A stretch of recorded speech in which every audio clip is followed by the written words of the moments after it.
So I'd like to welcome my first guest. He's a renowned journalist, an author, and a very vocal voice on modern China. Mr. Jasper Becker has had an illustrious career spanning decades. He's reported extensively on China and East Asia, covering some of the most critical and complex topics of our time.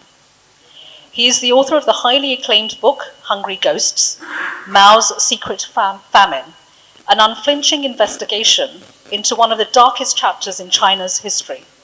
The Great Leap Forward, which was a social and economic campaign in China between 1958 and 1962, led by the Chinese Communist Party and Chairman Mao, and the devastating famine that claimed millions of lives as a result. Through meticulous research and poignant storytelling, Mr. Becker sheds light on the policies of human suffering during this terrible period, providing a deeper understanding of China's past and its enduring implications today. But today, we're going to be talking to him about his latest book, which was published in 2021, Made in China, Wuhan, COVID and the Quest for Biotech Supremacy. It explores the intricate dynamics of China's policies, culture, and governance, offering readers a critical lens into one of the most influential nations of our times. I'm also honored to be able to introduce Dr. Zafar Mirza on my left. I'm sure all of you know who he is, but nonetheless, I will just give a quick introduction. A distinguished public health expert and former special assistant to the Prime Minister on health for Pakistan, Dr. Mirza has dedicated his career to improving healthcare systems, both nationally and globally. With a wealth of experience in public health policy, his tenure at the World Health Organization spanned almost 16 years. Dr. Mirza has been a steadfast advocate for equitable healthcare, innovative strategies, and universal health coverage. As a leading voice on health reform, Dr. Mirza has been instrumental in addressing critical challenges and improving access to medicines and managing global health emergencies. He was at the forefront of developing Pakistan's first response to the COVID pandemic in January 2020. His impactful work in Pakistan, particularly in steering public health during challenging times, reflects his unwavering commitment to the well-being of communities, not only in Pakistan, but worldwide. So I welcome you both. Thank you. So I'm going to start off by Jasper. I'd really like you to introduce your book to the audience and maybe tell us a little bit about, you're a journalist, so you, oh, thank you. Can I give this to you? Hello? Oh, nice. Thank you very much. And a little bit about really your motivation for putting together a book as opposed to just, you write so often for papers and other journals, but why you felt the need that this needed to be a book rather than a news article. Yes, thanks very much. Yes, I lived in China for 20 years, and for part of my career, I was also a science reporter. And when the pandemic came out, I felt this was quite a familiar story because I'd been reporting in China during the SARS epidemic in 2002. And there was a lockdown then. And we discovered there'd been quite a cover-up by the Chinese authorities during that time. And a lot of the regulations dealing with the circulation of information during epidemics and pandemics and similar national crises were introduced as a result of the SARS crisis. So I felt I was fairly well equipped to write about the origin of the virus, from the Chinese perspective. And what I set out to do when I wrote this book was to try and understand why this particular kind of virus emerged from Wuhan, of all places in China, and why this particular wet market, out of the many thousands in China, was claimed to be the source of the virus. Um, so there were certain aspects of this virus which I thought were not well understood in the international coverage of it. One was the aspect of bioweapons technology and the various treaties dealing with it. Another aspect was the fact that there have been a large number of viruses which have emerged and spread around the world, which came out of China. A third aspect was China has very big ambitions to conquer this technology, which means the ability to cut and paste genes in plants, animals, humans, viruses, bacteria, and so on. And lastly, the importance of the West's big pharmaceutical companies to make as much money as they can in China, which has the potential for being a very big market for Western pharmaceuticals. And for instance, the British conglomerate AstraZeneca employs about 20,000 people in China. And I think about 20 or 25% of its sales are now in China. So there was a big incentive for Western countries to cooperate with China and to share technology in exchange for getting access to the market. And that's why they built this, the first BLS-4 laboratory in Wuhan. That was part of this engagement with China. And that's why they were doing these experiments in China. Lastly, I don't think it was well understood that these technologies are dual use. They can be used for military purposes and also civilian purposes, for public health and also for commercial use. So this is potentially a gigantic industry which could change the world. And so I wanted to explain the background to this because I felt you needed a book to really investigate all the aspects of this. Okay, great. Thank you very much. Dr. Zafar, we have this quest for biotechnology, not unique to China, is it? Thank you. Indeed, it's not limited to China. It's a quest which is all around. More powerful you become as a country.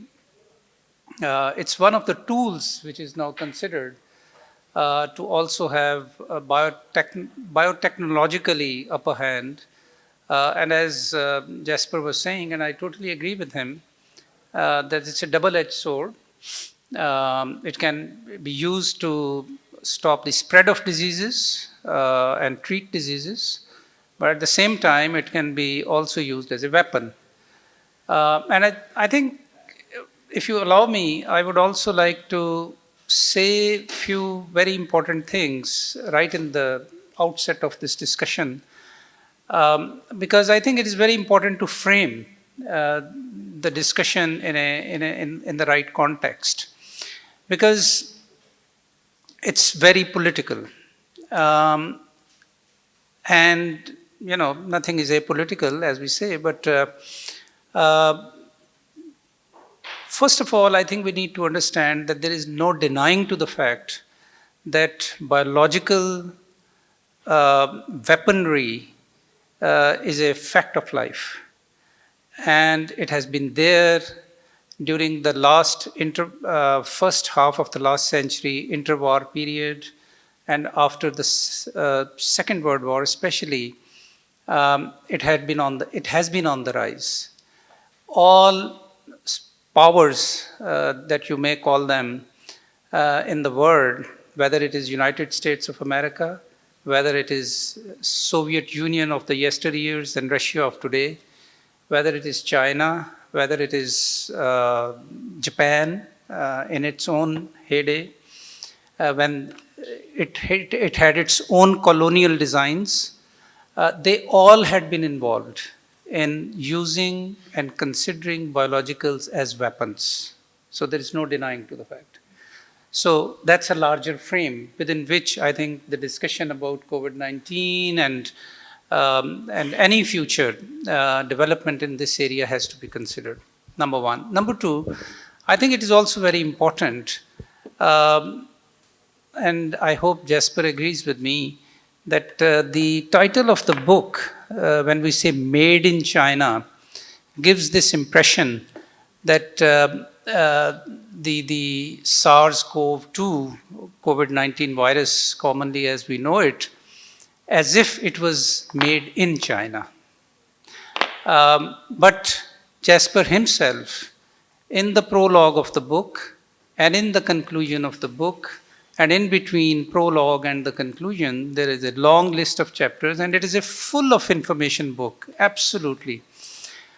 This book, one of the reviewers, I was just browsing the internet, and one of the reviewers has said, and I agree with her, I think she was from Oxford, she said that it is a real page turner, and it is, because you really find it very, very interesting.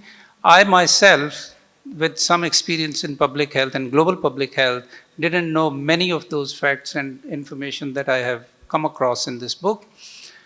But Jasper himself, in the prologue and in the conclusion, says very clearly that he has provided the context within which this discussion should take place, and this idea that whether it was a deliberate bioengineered virus which was released from Wuhan and which caused the pandemic is a theory. It's not a fact. It's not a proven fact. There's no conclusive evidence for that. And I think it is very important to say so. And having said this, and if we accept these two very important foundational points, then I think this is a very interesting discussion, because now we draw the frame and within which we can actually have a lot of evidence or closer to evidence facts which can make us think in certain direction and also make us think in opposite direction. I just wanted to make that very clear in the beginning. Thank you. Thank you, Dr. Mirza. So, we've drawn out this frame now that, okay, the virus, it started in Wuhan. Your title has upset a lot of people, hasn't it? So, you've got in the title, you've not only got Made in China, but you've got Wuhan there, and you've got the word biotechnology, and you've got Quest, and you've got the word supremacy. So, it packs real punches. Was that deliberate? Could you just not have left it as Made in China? Well, there are a few books called Made in China already, okay, so you had to make it. So we had to make this was clear that this was about Wuhan and not about making plastic toys or something. Okay. My experience of China is that they're very ambitious to get ahead with technologies. They cut a lot of corners.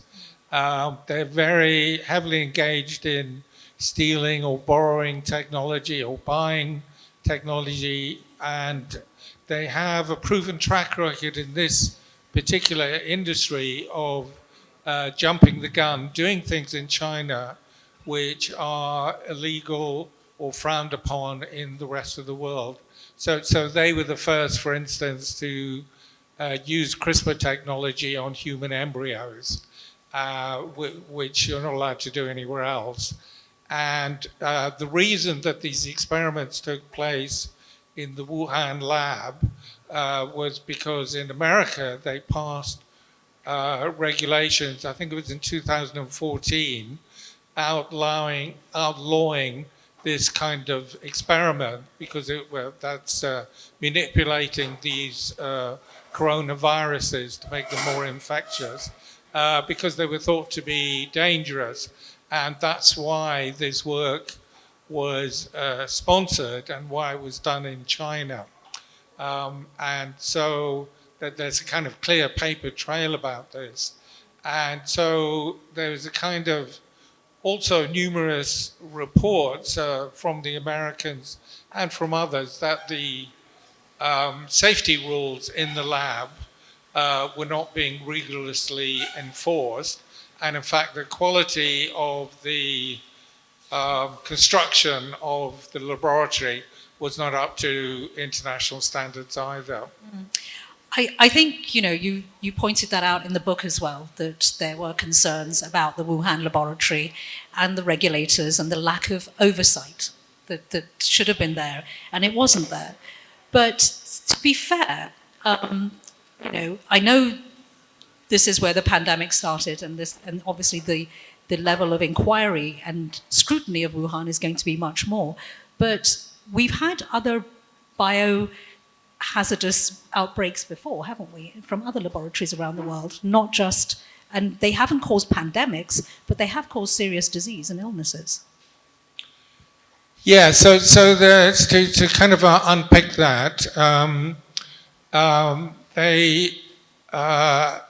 let's go back to the origins of many of the plagues, pandemics over the last couple of thousand years. So when I researched this book, one of the interesting things that came up was that a lot of people had been digging into the history using modern gene technology to try and investigate where some of the famous pandemics in history came from. And there is a line of argument that quite a lot of them came out of China, the geographical China, I mean, because that was possibly the first place where people began to breed pigs and keep them in their houses, as well as chickens and ducks and other animals. So, and in fact, the Chinese character, the hieroglyphic for a house is actually a picture of a roof with a pig underneath it. And so the line of thinking is, at the moment, is that many of these dangerous viruses and bacteria have transferred from domesticated wild animals that we've kept in our homes or at very close contact with. That could be camels, horses, pigs, ducks, this kind of domesticated animals, particularly cattle, and they have crossed over, adapted, infected us, and caused pandemics. And so in the book, I look at a number of recent flu coronavirus-related pandemics which came out of China. So there's a theory that the biggest pandemic of all, the 1918 flu pandemic, that may have originated from China because, and that the Chinese had some kind of immunity to it. So that's I'm talking about the Spanish flu virus, as it's usually called to. Then there was a 1957 Asian flu virus, a 1962 Hong Kong virus. Then there was another virus which escaped in 1977 from China. And then we've had the SARS virus and then the COVID-19 pandemic. So one of the things that people believed is that the annual flu viruses which go around the world every year may also be coming out of China. And so one of the things that the World Health Organization tried to do from 2000 was to bring China into the global flu monitoring system. And so the World Health Organization and various countries got involved in helping China set up monitoring stations so that they could trace the spread of flu, set up vaccines, and set up a kind of warning system. And that's how the World Health Organization set out very ambitious goals to bring China into this global network of dealing with these viruses. So I'm going to take that where you stop there with the WHO, bringing China in to, maybe enable us to be able to capture these viruses before they become a serious problem. Zoonotic infections are those that jump from an animal species into another species, mostly humans. And again, as Jasper's highlighted, he's listed a number of those viruses and that they've originated in China. Now, could be bad luck, could be just the fact that everything is just too many factors that are present there which are enabling these viruses to actually, initiate infections, cross over into humans because you've got that animal and human contact, perhaps not so evident anywhere else in the world. But I actually just want to ask you, Dr. Mirza, that you worked in the WHO, your own experience of engaging with Chinese officials from the Center of Disease Control in China or Chinese scientists, how has that been? Well, I think the better way of understanding the openness or the closeness of China to their global health responsibilities is to also try to understand the very history and the ways of working of China in historical terms. China historically has been a very closed society. And their markets were closed, their systems were closed, and I think it's Henry Kissinger who has written about a book on China in which he says that Chinese for centuries thought that they are the world. There is no world outside China. So this was the kind of psyche and through which they set up everything. So whereas the markets were closed, so were their health information and everything else which was closed. But as after Deng Xiaoping started opening the markets and China started growing economically, so was its interest for engaging with the rest of the world. And if you look at the history of negotiations of China with World Trade Organization, for example, it's a most interesting debates which took place there. And, it was a very long period, one of the longest negotiations for any country to agree to become a member of the World Trade Organization. I'm mentioning these things because they set the context within which China operates and China engages with the rest of the world. Now, within that context, if we look at the Chinese engagement with the World Health Organization, there were definitely a lot of difficulties, a lot of resistance. And I think, if I'm not wrong, it was year 2000 or when China started sharing its data about the spread of diseases in China. And China definitely was of a great interest to World Health Organization because it was the largest population. And what was happening there in that largest population was very important to know in order to draw, inferences about what is going on in terms of the spread of diseases. And in 2000, when they started sharing the information, they were still not sharing everything that WHO wanted. So there was a lot of to and fro, and gradually, and there were definitely also language issues to name, especially an important factor. But gradually, WHO started investing also more in China. And today, the country office of World Health Organization in China is also the largest country office anywhere in the world. And we embedded, perhaps embedded generate some negative connotations, but we actually matched, perhaps is a better term, our international experts with Chinese experts within the ministries of health in order to help them to collate that information which can be shared. And yet, of course, there were difficulties and there are still difficulties in getting full information about the spread of diseases in China. But having said this, I must also add that in the context of COVID and the pandemic, there have been difficulties with other countries also.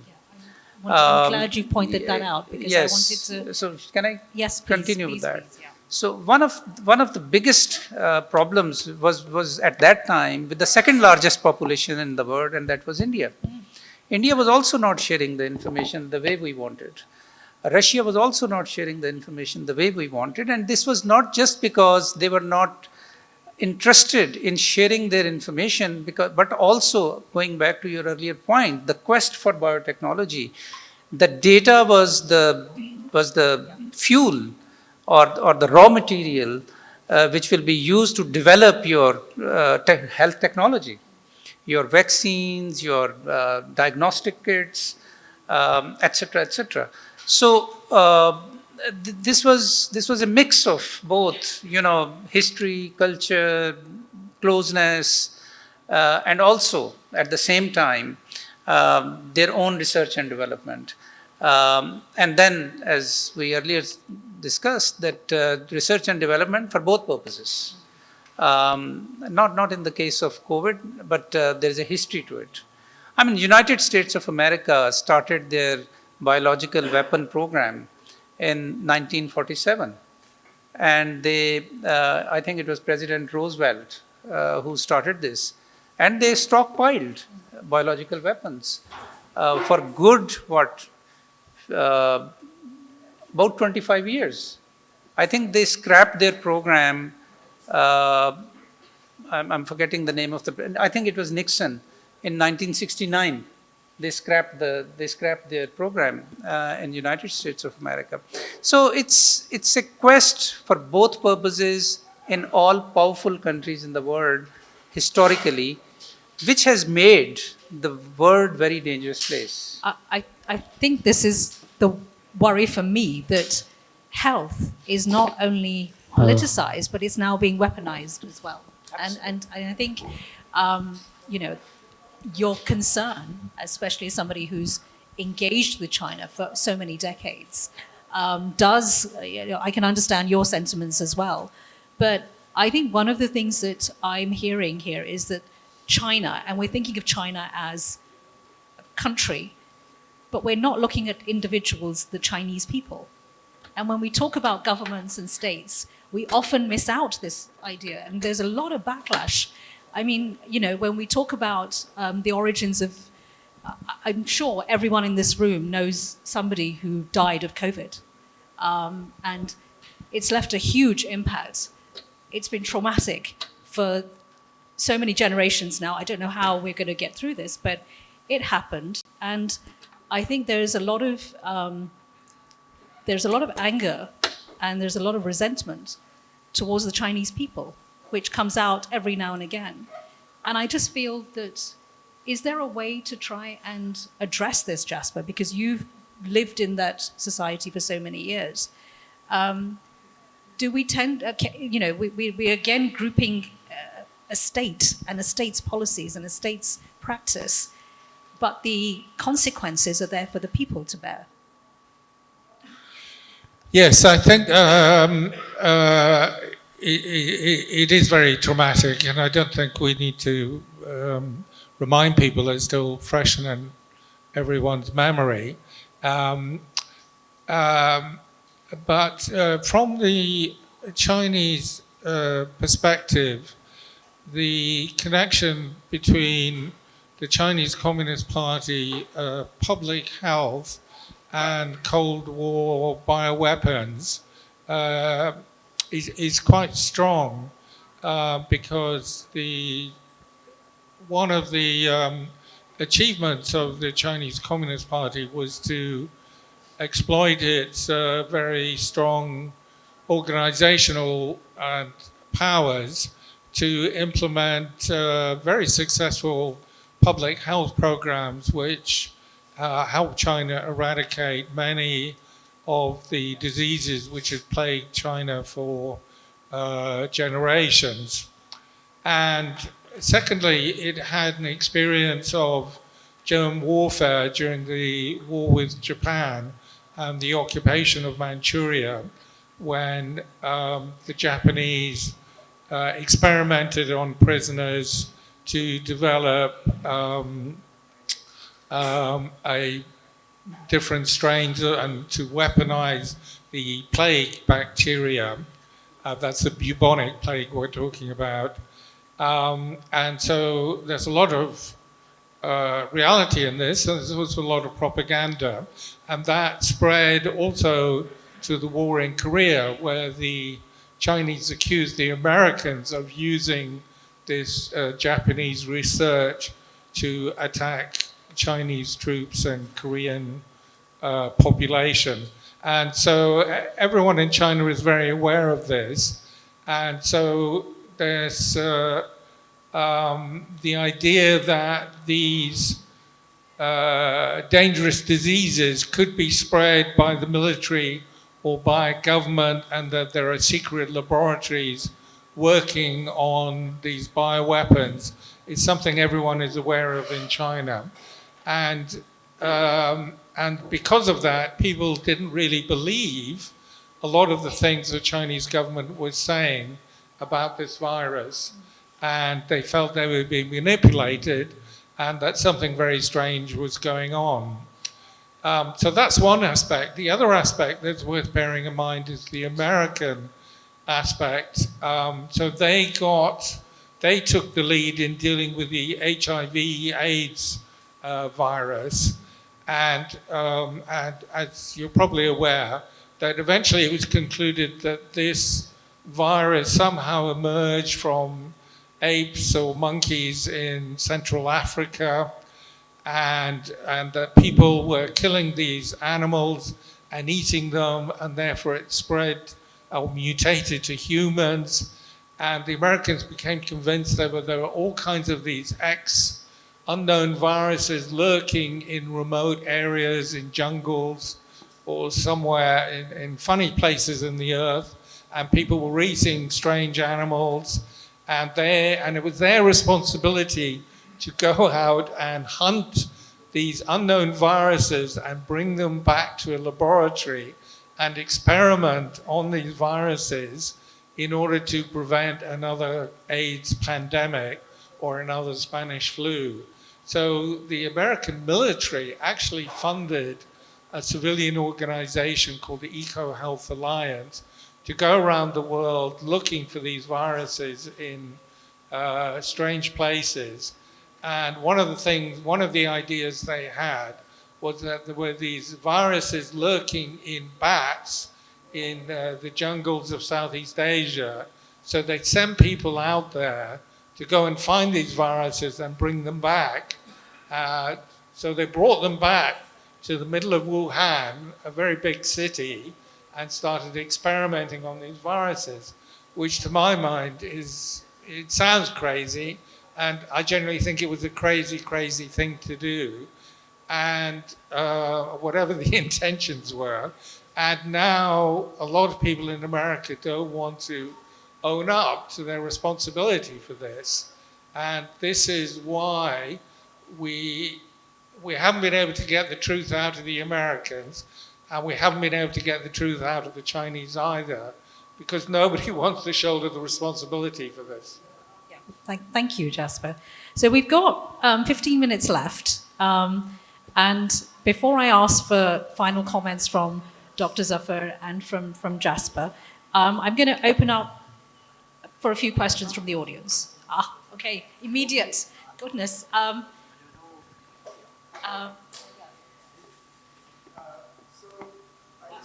we get a mic? No. Mic. Thank you.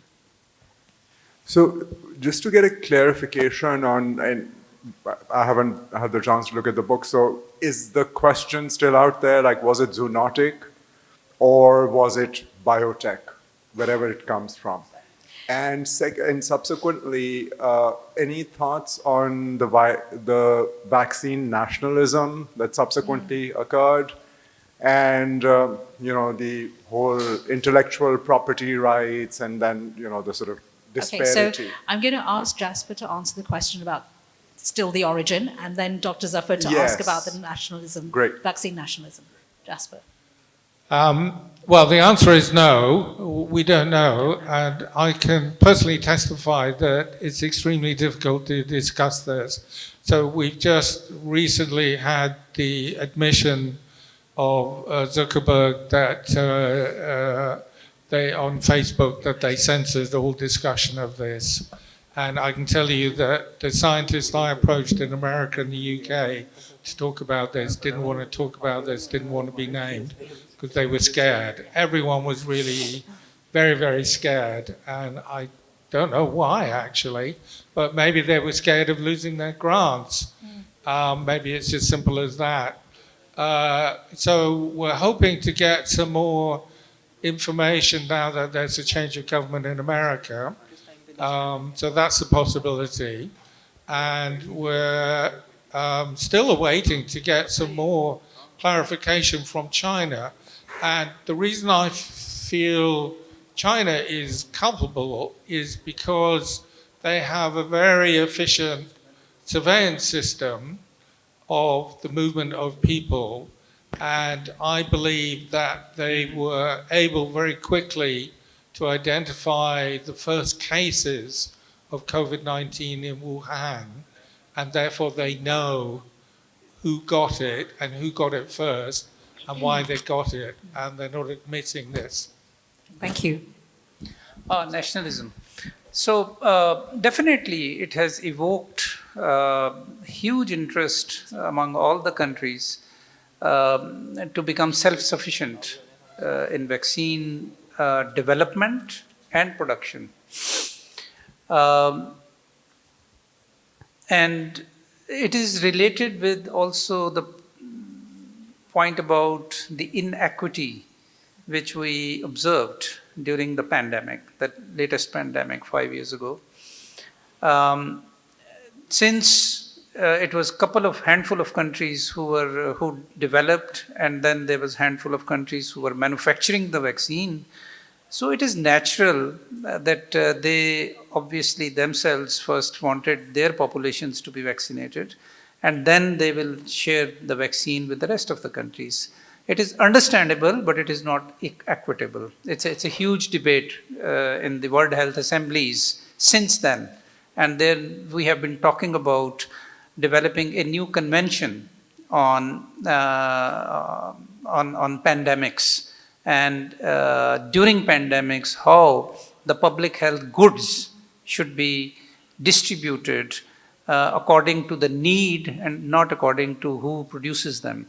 But it's a huge debate, and it's an ongoing debate.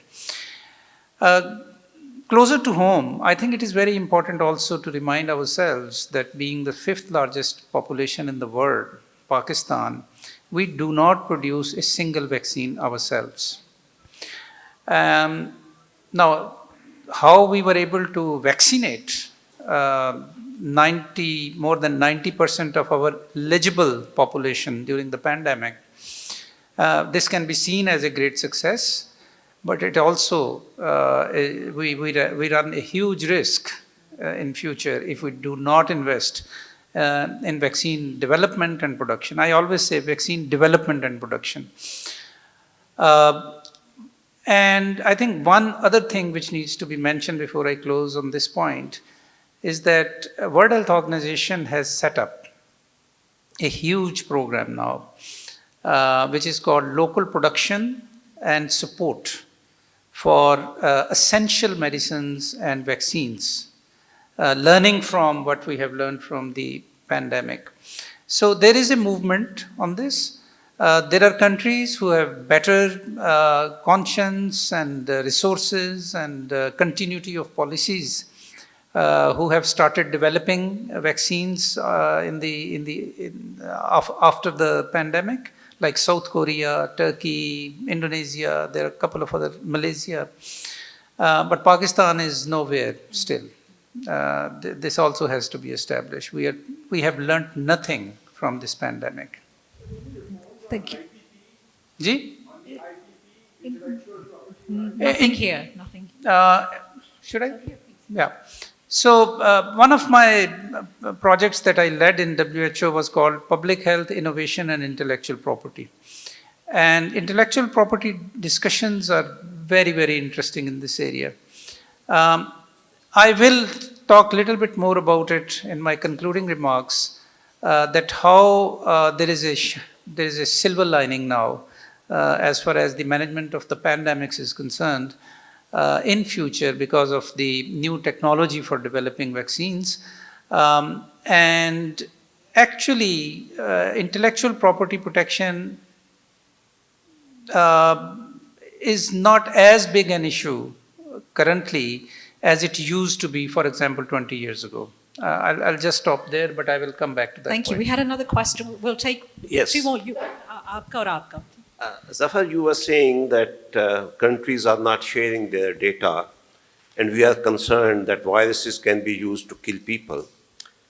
If we combine the population that was killed by flu epidemics and COVID together and compare them with people died in World War II, if we ask those countries that were responsible for killing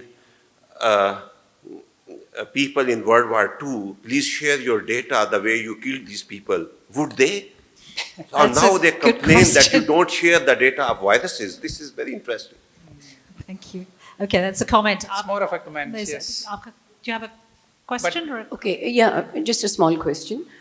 Zoonotic infections is nothing unusual. They have been happening, and it's a reality. So COVID-19 could have been taken just as a zoonotic infection, which then spread and became a pandemic. But then there is a political angle to it. People started saying that, like made in China, it was developed in a lab in China, and then it leaked from there. And I remember Trump's calling it Chinese virus. So I just want to ask that when we go out of this hall, do we believe that it was just a zoonotic infection which became pandemic, or is it really, was it manufactured in a Wuhan lab and then it leaked and then it became a pandemic? So what is the final conclusion by the extreme, these Yes or panelists? no? You're asking for a yes or no? You want answer in yes or no? In clear words. In clear words. Yeah. Thank you. Okay. I will just come back to the last two questions because then we have to allow these guys to wrap up. Okay. Ask the questions and then just ask both your questions and then we'll get the panelists to respond. I'm a recent Biotech graduate, and based on the same trajectory, I have to ask that as we see, every new virus, either it erupts from China, a new variant, or China or from any African country. And in history, this is also the same, that every virus has been erupted from African countries. So what effective and targeted measures can be taken, though WHO and the UN is actively working in African countries, but what we can endorse about this particularly and targeted to African continent that can change their eating patterns and their lifestyle and whatever they Gosh, are we going to go back to colonialism now? Are we going to now be biological colonialism? I think we need to. I'm going to let these guys address it. Aapka question, jaldi se? Yeah. Hello, Jasper. Since you talked about that people are afraid to talk about the COVID and what really happened. So my question is, like, agencies like CIA and other spy agencies usually declassify the documents after a couple of years, 2 decades, maybe 3 decades. CIA has done it. So my question is, how long would it take to really talk about what happened? COVID, was it spread by the bats, or was it made in the lab? So, and could you comment later in the years on what really happened? That is my question. Okay, so we'll let Jasper answer the questions, your one, and then Dr. Zafar, the last questions, if you could. Well, I think we're a long way from getting a scientific consensus about the origins of the virus. My personal opinion after writing this book is that we're not going to get a confession from the Chinese, because that would mean accepting financial responsibility for the losses, and which would be a huge loss of face. It would bring down the Communist Party. So I don't see that happening. To my mind, in an English court of law, you can be convicted of murder based on circumstantial evidence. And the circumstantial evidence about the experiments, the quality of the security, the extreme coincidence of this thing emerging in Wuhan of all places means it's very likely it did come from an accidental lab leak, because they published a number of papers, and Ralph Barrick in the United States, the University of California, who trained Shizhong Li, the chief scientist at the lab, they were making chimeric viruses which were designed to test how you could passage a virus so it would, a SARS virus, so it would infect people through the through the air, through breathing it, to put it simply. So I just think there are too many coincidences. And lastly, because the Chinese government closed down all open investigations into this research, we still don't have any more information about what animals were involved, because there's got to be at least 2 animals. There's got to be a bat, and then there's got to be an intermediary animal, so there's got to be a chain of events, and there's been no information about how this happened. So I find that very odd. So just to add to that a little bit, there has been a little bit of work, genomic sequencing work done on the bats and the pangolins, and then on the humans, the strains isolated from humans. So there is some work, but again, it's very difficult to pinpoint exactly how and where, unless we have the public health data to show where the first case came up. It will be very difficult to make these conclusions. So I'll leave Dr. Zafar to answer the last question, and then we'll wrap up. Jasper saying this, that we perhaps will never get confession from Chinese, gives an impression that China know very well that what happened, but they will not confess. I don't take that position. Definitely, and that's where I agree with Jasper, there are too many coincidences, and there is a lot of circumstantial evidence. I mean, the fact is that Wuhan Virology Institute is one of the largest institute where biotechnology and bioengineering of a very advanced nature takes place. And a new virus coming out from Wuhan, and I stop there. Right? All right, thank you so much. All right. No, just a minute. But at the same time, to balance this, it is also important to understand what China is saying. We have not talked about it. So China has put a couple of $1 million to do research to prove that actually the virus came from outside China. And there was military sports.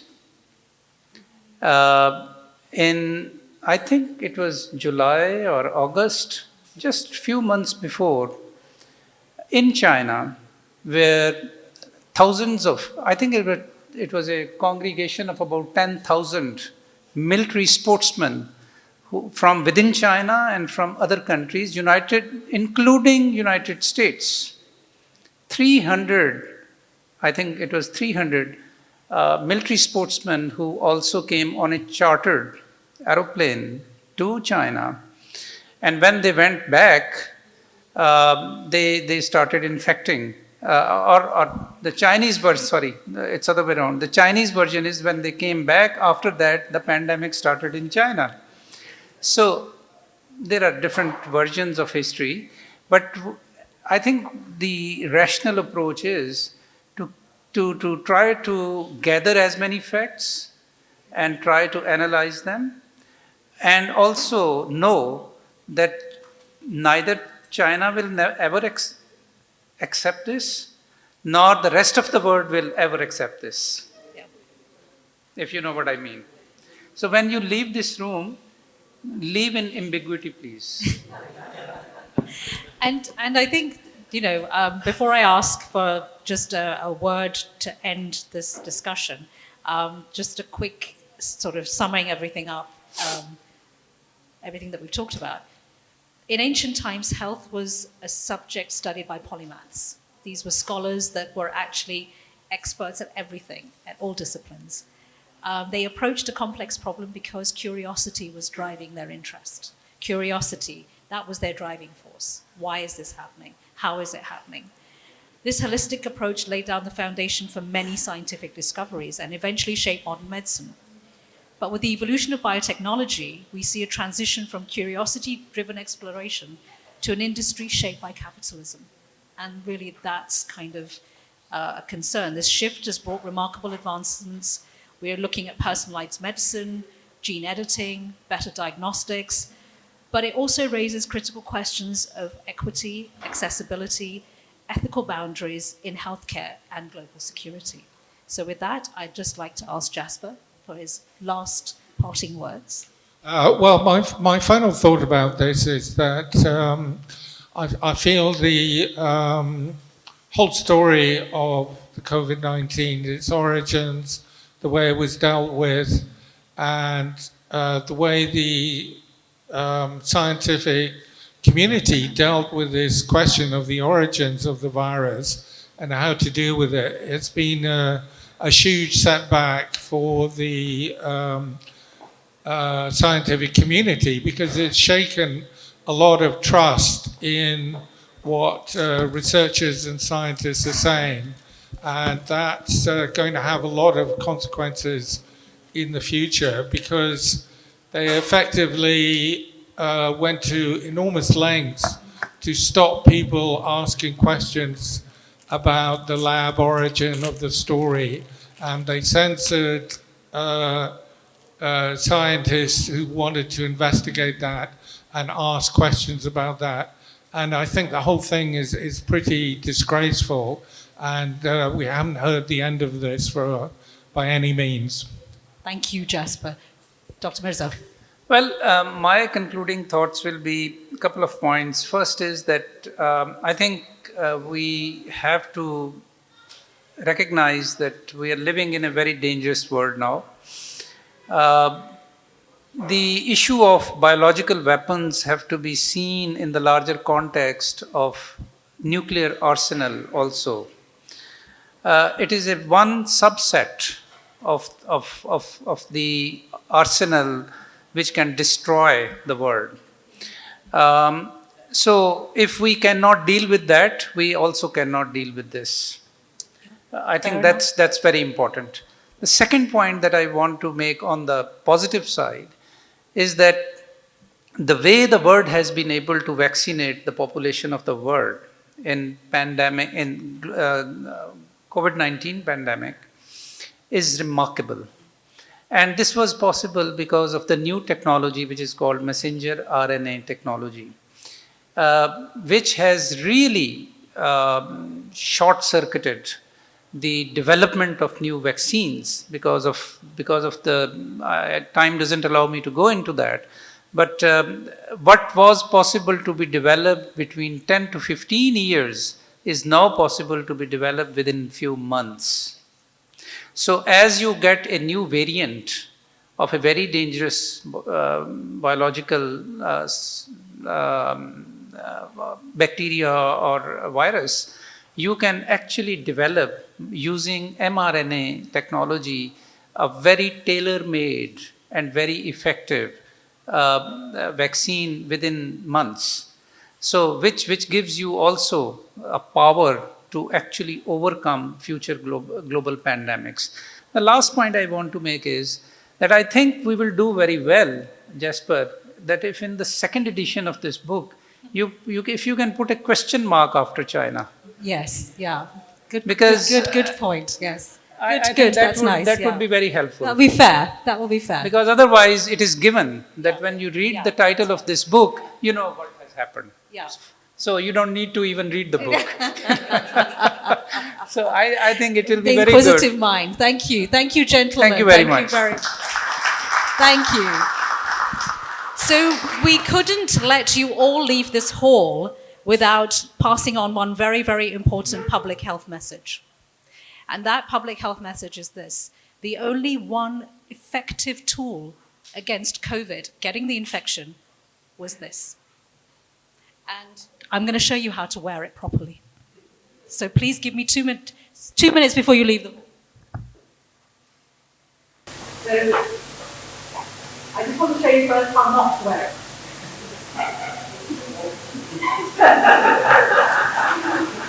If you're not wearing a mask,